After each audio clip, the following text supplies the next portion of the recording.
partai politik itu ya punya kepentingan yang pasti beda dengan kepentingannya Jokowi. Oke. Kalau Jokowi kan kepentingannya anak-anaknya gitu, mantunya, anaknya.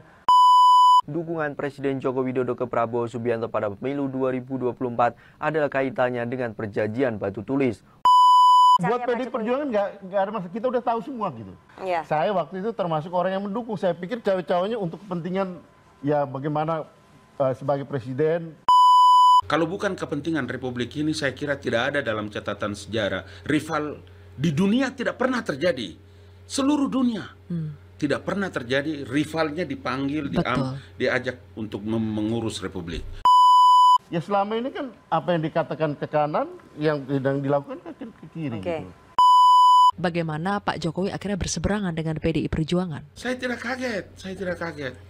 Jokowi harus mengambil kebijakan-kebijakan yang lebih penting untuk kemaslahatan bangsa dan Republik ini. Kalau itu merugikan atau tidak mendatangkan manfaat yang lebih besar. Istilah Zilvia semalam itu ada manfaat dan mudarat. Kalau mendatangkan kemudaratannya lebih besar daripada manfaat, pasti dia akan memilih manfaatnya. Halo sobat-sobat sudut pandang, waduh gimana nih kabar kalian? Semoga selalu baik-baik saja dan harus sehat ya. Seperti biasanya masih barengan sama Jub-Jub di sini. Kali ini kita punya informasi apa kira-kira? Yang pastinya informasi menarik banget untuk kalian tonton, kalian dengarkan, kalian ikuti.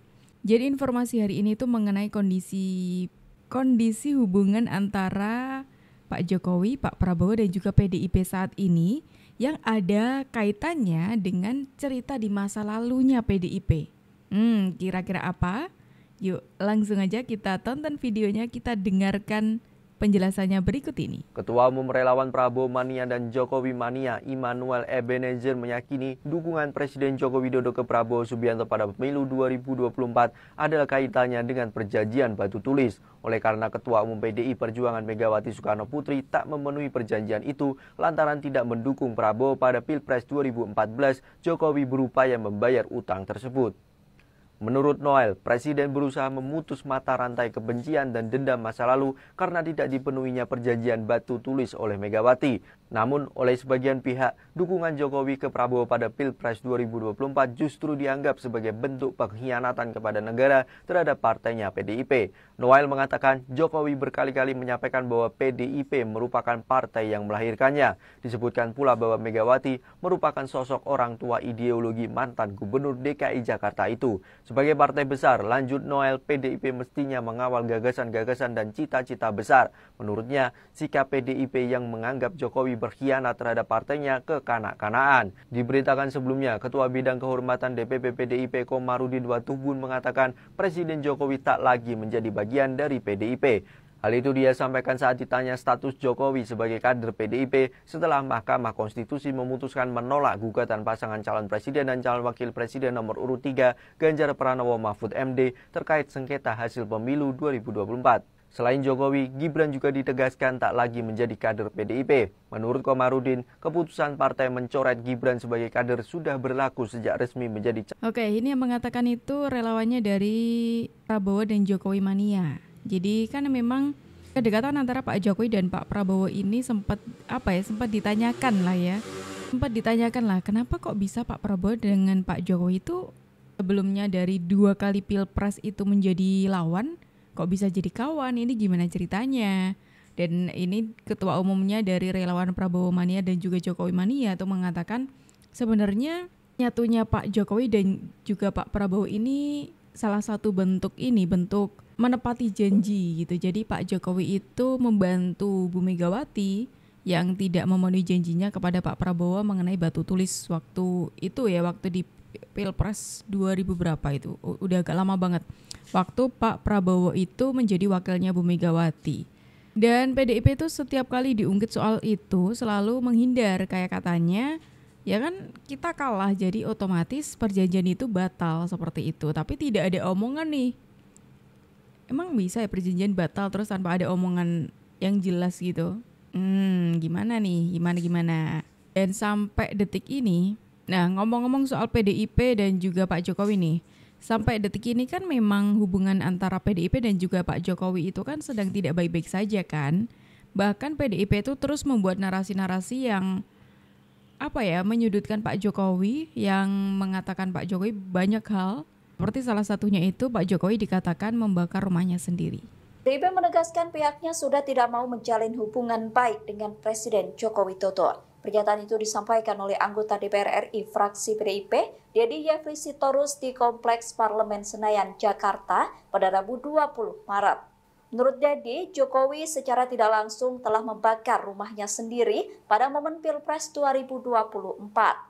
Hal itu disampaikan Dedi saat merespon pertemuan Capres nomor urut 2 Prabowo Subianto yang menjenguk Bendahara Umum DPP PDIP Oli Dondo Kambe pada awal Maret lalu. Dedi mengatakan PDIP akan tetap menjalin hubungan baik dengan siapapun termasuk dengan Prabowo. Namun Dedi menegaskan bahwa PDIP sudah tidak mau menjalin hubungan baik dengan Presiden Jokowi. Adapun hubungan Jokowi dengan PDIP merenggang sejak putra sulung Presiden Gibran Rakabuming Raka maju menjadi cawapres melawan Ganjar Pranowo. Jokowi dan Gibran yang merupakan kader PDIP memilih menjadi lawan Ganjar Pranowo yang diusung oleh PDIP dalam Pilpres 2024. Sejak deklarasi pencawapresan Gibran, posisi Jokowi di PDIP sudah dipertanyakan oleh publik. Pengamat politik Ahmad Khairul Umam pada Rabu 20 Desember lalu sempat memprediksi bahwa Jokowi akan berusaha memperbaiki hubungannya dengan partai pimpinan Megawati Soekarno Putri. Namun saat ini PDIP justru menyatakan tidak ingin menjalin hubungan baik dengan Presiden Jokowi karena dianggap telah membakar rumahnya sendiri saat momentum Pilpres 2024. Jadi memang kalau kita melihat riwayatnya ya, kita melihat sejarahnya, PDIP itu kalau lagi oposisi atau lagi kondisinya ini aja Bu Mega sedang berseteru dengan seseorang tokoh gitu, itu biasanya awet dan langkahnya tuh kayak gini, menyusahkan kayak menghalang-halangi, menyusahkan orang yang menang lah ibaratnya seperti itu. Dulu di zamannya Pak SBY kan juga seperti itu. Sekeras apa PDIP beroposisi waktu itu ya kan, tapi ketika sudah ada sudah menjadi penguasa nih PDIP selama di pemerintahnya Pak Jokowi, dari yang semula kritik keras menyuarakan kritik-kritiknya mendadak jadi lempeng, mendadak jadi diem aja seperti itu. Tuh sama Pak SBY pun Bu Mega juga belum bertemu secara khusus juga ya sampai detik ini. Bertemu itu pun juga diwakili oleh Mbak Puan dan juga Mas Ahaye dan Mas Ibas. Jadi ya belum ini banget ya, belum klik lah kalau misalkan itu bukan Bu Mega sama Pak SBY secara langsung. Persis yang disampaikan oleh Bang Andre, partai politik itu ya punya kepentingan yang pasti beda dengan kepentingannya Jokowi. Oke. Kalau Jokowi kan kepentingannya anak-anaknya gitu, mantunya, anaknya. Kalau partai-partai politik melihat bagaimana konteks Indonesia secara keseluruhan.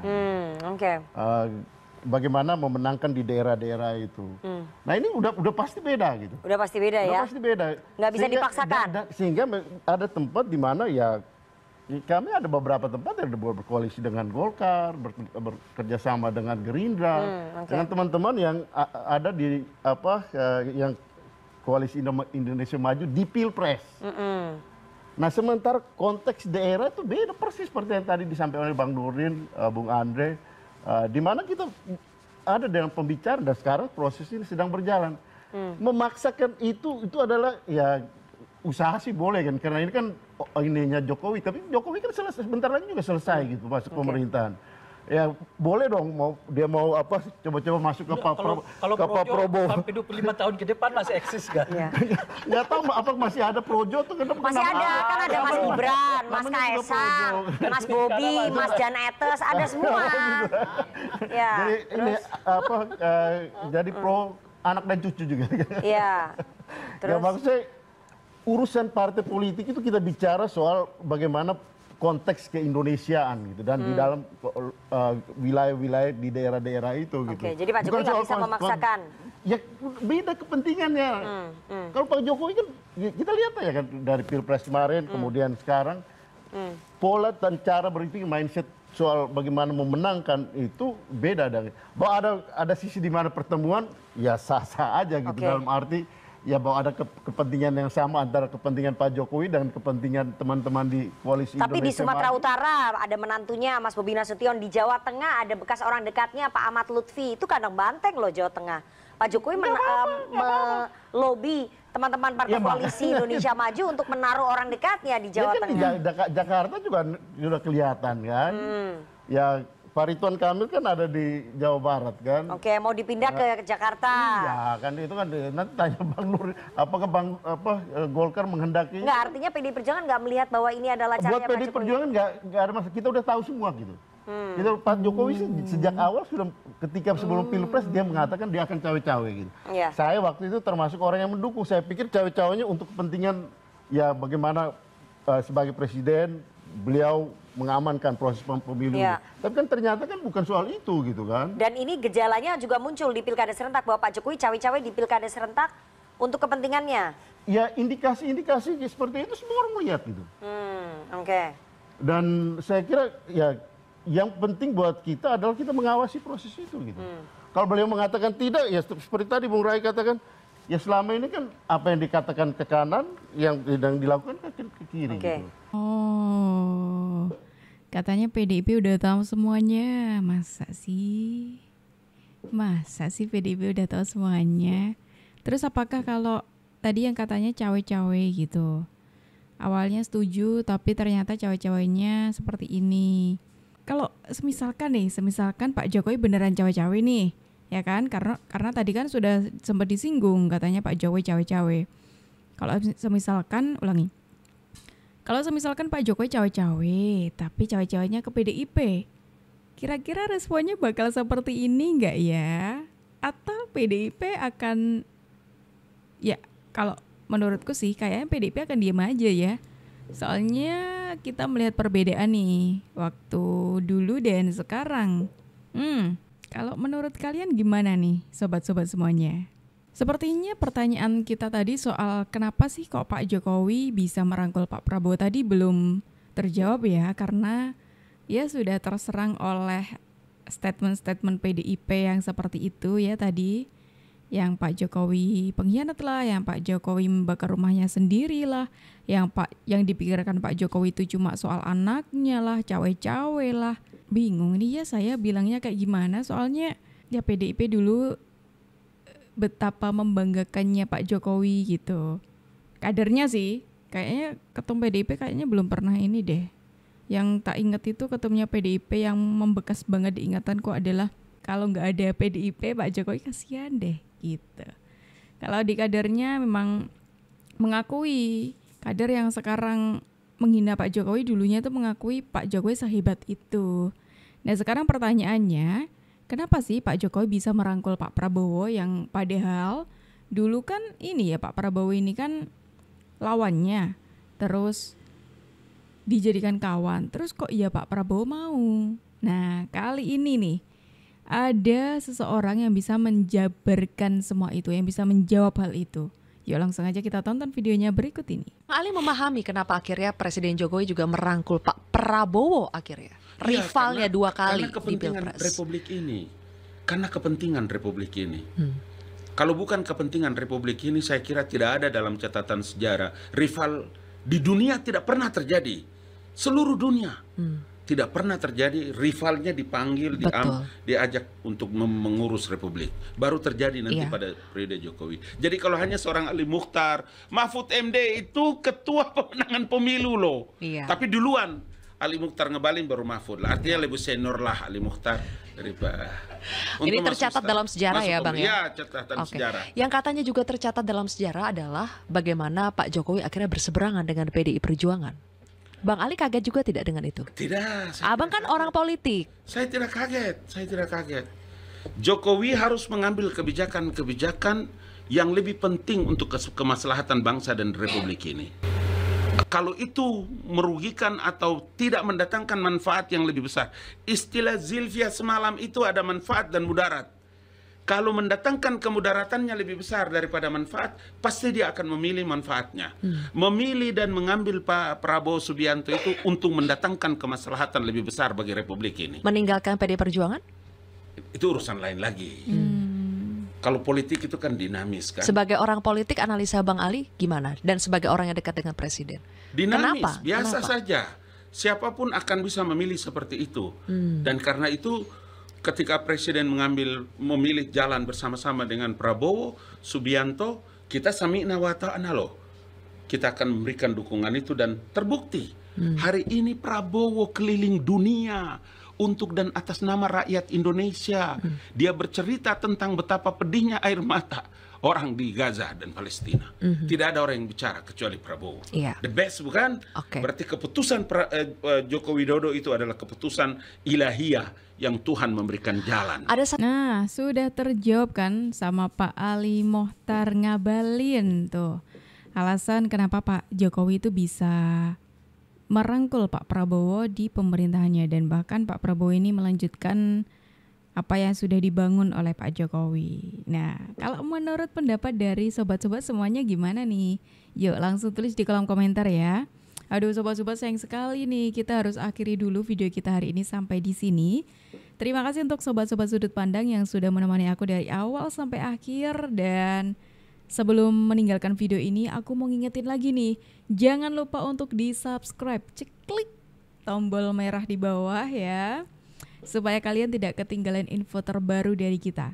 Aku Jubyu pamit undur diri dulu, sampai jumpa dan terima kasih.